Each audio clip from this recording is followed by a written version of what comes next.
Alright, let's talk about Grand Theft Auto 5. It's a legendary title, a game that has spanned console generations and still boasts a massive player base a decade after its release. But here's the big question we hear all the time. Do you need to shell out thousands of dollars on a top-of-the-line gaming rig just to experience the chaos of Los Santos? The internet is filled with showcases running on RTX 4090s, pushing 4K resolution with every graphical bell and whistle cranked to the max. It's impressive, sure, but it also creates this idea that you need a supercomputer to even launch the game. We think that's just not true, and today, we're going to prove it. The spirit of PC gaming isn't just about having the absolute best hardware, it's about accessibility and tweaking. It's about diving into the settings menu and squeezing every last drop of performance out of the components you already own. We believe that even gamers on a shoestring budget deserve to enjoy these iconic worlds, so we decided to put GTA 5 to the ultimate test. We're not talking about a modest budget build from a few years ago. We're talking about a genuine, bona fide potato PC, the kind of machine many people have sitting around for schoolwork or browsing, with no dedicated graphics card in sight. Our mission today is simple. We want to find the absolute rock-bottom hardware that can still deliver a playable and hopefully enjoyable GTA 5 experience. This isn't just an academic exercise, this is a practical guide for anyone who's been staring at that Buy Now button on Steam, wondering if their old laptop or family desktop could possibly handle it. We're going to dig deep into the settings, find the perfect balance between performance and visual quality, and see if the magic of Los Santos can shine through even on the lowest of low-end systems. So, forget the benchmarks on bleeding-edge tech for a moment.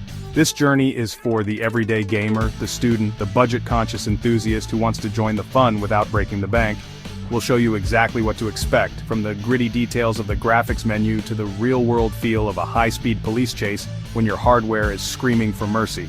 Can an old, integrated graphics-powered machine truly run one of the most ambitious open-world games ever made? Let's plug this thing in, fire it up and find out. Spoiler alert, the results might just surprise you. So, what kind of ancient relic are we using for this grand experiment? Let me introduce you to our test subject. This isn't a gaming PC by any stretch of the imagination. In fact, it's the kind of basic office or school desktop that many people might have lying around. The heart of this system is an Intel Core i3-3220, a dual-core processor from way back in 2012. It's a chip that was designed for spreadsheets and web browsing, not for rendering sprawling dynamic cityscapes.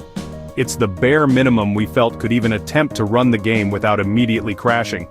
And it represents a huge portion of the legacy hardware still in use today. For memory, we've equipped our system with 8 GB of DDR3 RAM. While the official minimum spec from Rockstar is 4 GB, our experience shows that modern operating systems like Windows 10 can eat up a significant chunk of that before you even launch a game. Having 8 GB gives us a little bit of crucial breathing room, ensuring that the system isn't constantly swapping data to the much slower hard drive. Speaking of which, we are running this off a traditional 7200 RPM mechanical hard drive, not a speedy SSD. This will impact loading times, but it's a realistic component for a budget build of this era. Now for the most critical component, or rather, the lack thereof, the graphics card. This PC has no dedicated GPU. Zero. None. All the heavy lifting for rendering the game world is being handled by the Intel HD Graphics 2500 integrated directly onto the i3 processor. This is the absolute weakest link in our chain and the primary bottleneck we'll be fighting against. This iGPU is ancient by today's standards and was never intended for 3D gaming of this complexity. It shares system memory and is orders of magnitude less powerful than even the most basic entry-level dedicated card you could buy today. To put it simply, this setup is well below the minimum specifications that Rockstar Games officially lists. We're deep in unsupported territory here, which makes this the perfect challenge. We're using a standard 1080p monitor, but as you'll see, we won't be running the game at that native resolution. Our goal is to see if this collection of old, non-gaming parts can be coaxed into delivering a stable frame rate.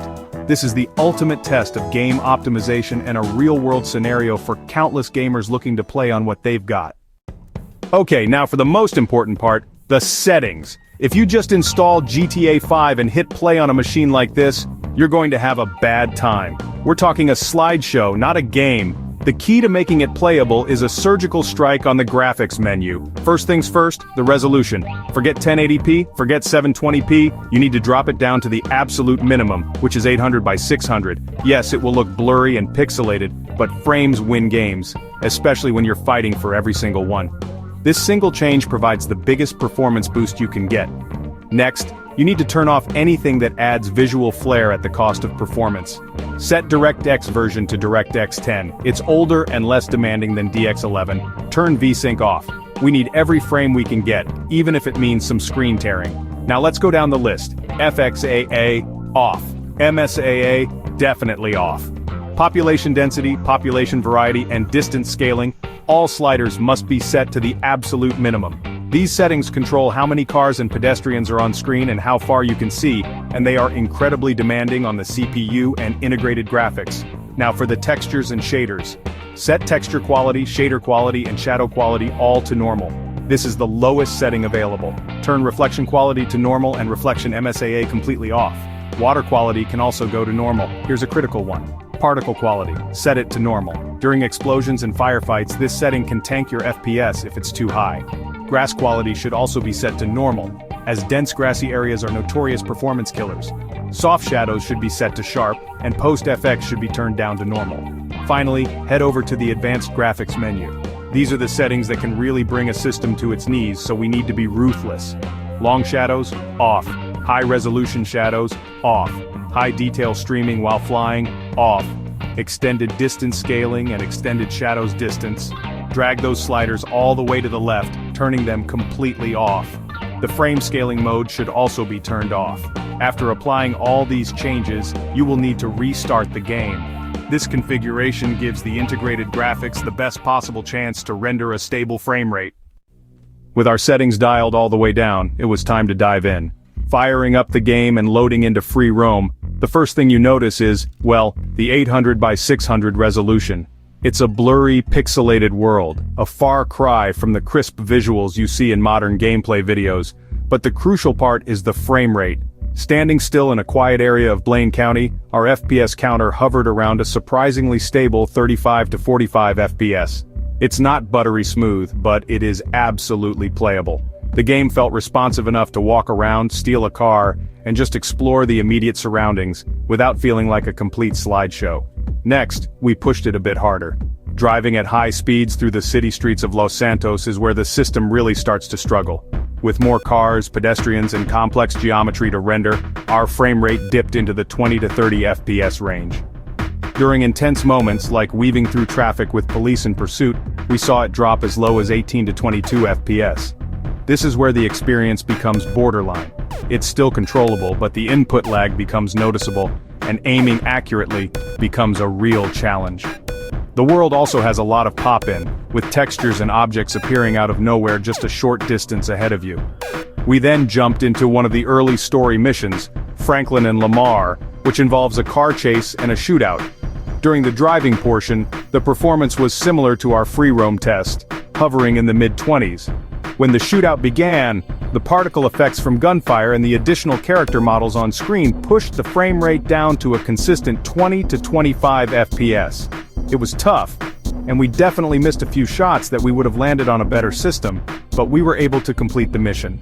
It required more patience, but the core gameplay loop remained intact.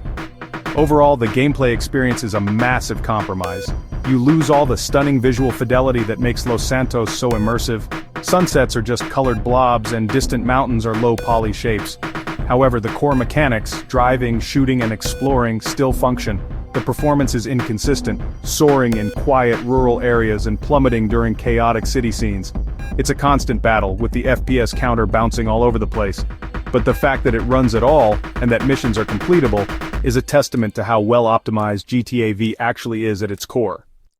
So, after all the tweaking, testing, and blurry-eyed gameplay, what's the final verdict? Can you truly play and enjoy Grand Theft Auto V on a low-end PC with no dedicated graphics card? The answer is a qualified but surprising yes. It is not the ideal experience, not by a long shot. You have to be willing to make huge sacrifices in visual quality, dropping the resolution, and turning off nearly every graphical effect that makes the world feel alive and beautiful. The game will look like it came from the early 2000s, running on a screen smeared with petroleum jelly. The performance will be a roller coaster. You will experience moments of relative smoothness, followed by significant frame drops in dense, action-packed scenarios. Driving through downtown Los Santos during rush hour will test both your patience and your PC's will to live. Aiming in firefights can feel sluggish and unresponsive when the frame rate dips below 25 FPS. You will have to contend with aggressive object pop-in, which can be jarring and occasionally impact gameplay when a car suddenly materializes in front of you. It is, in every sense of the word, a compromised experience. However, despite all of those compromises, the fundamental magic of GTA V is still there.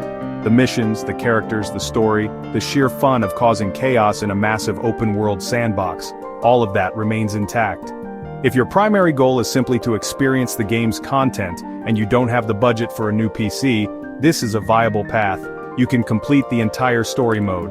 You can mess around in free roam. It requires a significant mental adjustment to look past the blocky graphics and inconsistent performance, but the core game is still present and functional.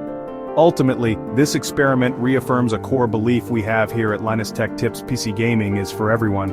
It's about scalability. Rockstar Games built an incredibly flexible engine that can be dialed down to run on hardware that was never designed for it. So to all the budget gamers out there wondering if their old family desktop or hand-me-down laptop can handle it, the answer is probably yes. Follow our guide, be prepared for a visual downgrade, and you can absolutely jump into Los Santos and have a great time. Don't let a high price tag be the barrier between you and one of the greatest games ever made.